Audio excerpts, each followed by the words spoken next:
What defines archaic, classical, and Hellenistic Greek city-states? Imagine walking through ancient Greece and seeing bustling towns, grand temples, and lively markets. Each of these scenes belongs to a different time period in Greek history, and each period has its own way of shaping city-states. Let's explore how these Greek communities changed from one era to the next and what made each period unique.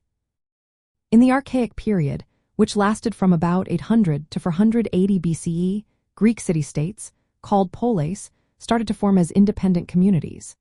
These polis had their own governments, armies, and laws. They built impressive temples like the ones at Delphi and Olympia, which showed their religious devotion.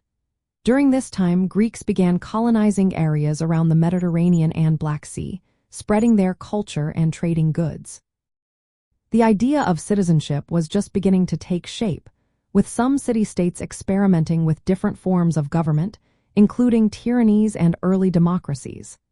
They also started using the alphabet and coinage, making trade and communication easier across different city-states and colonies. Moving into the Classical period, from about 480 to 323 BCE, Greek city-states reached new heights. Athens became famous for its democracy, arts, and philosophy. You can see this in the construction of the Parthenon and the works of Socrates and Plato. City-states still kept their independence but often formed alliances, like the Delian League led by Athens or the Peloponnesian League led by Sparta.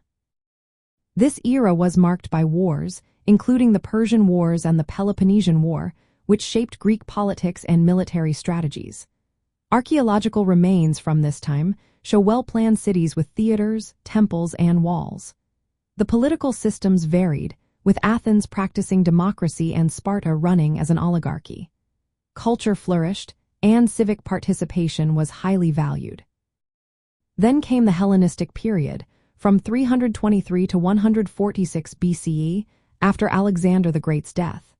His conquests spread Greek culture for beyond Greece itself, into Asia and Egypt. During this time, many city-states lost some of their independence as larger kingdoms took control. Still, cities remained important centers of culture and learning. Archaeological finds from this era show a mix of Greek and local styles in buildings, art, and urban planning. City-states became more like administrative hubs within larger kingdoms, with public spaces like gymnasiums and libraries that promoted education and arts.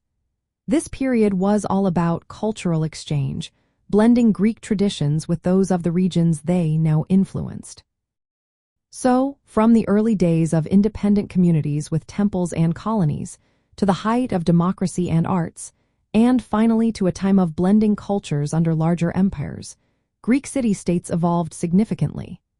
Each period leaves behind clues in their architecture, political systems, and artifacts, helping us understand how these ancient communities grew and changed over time.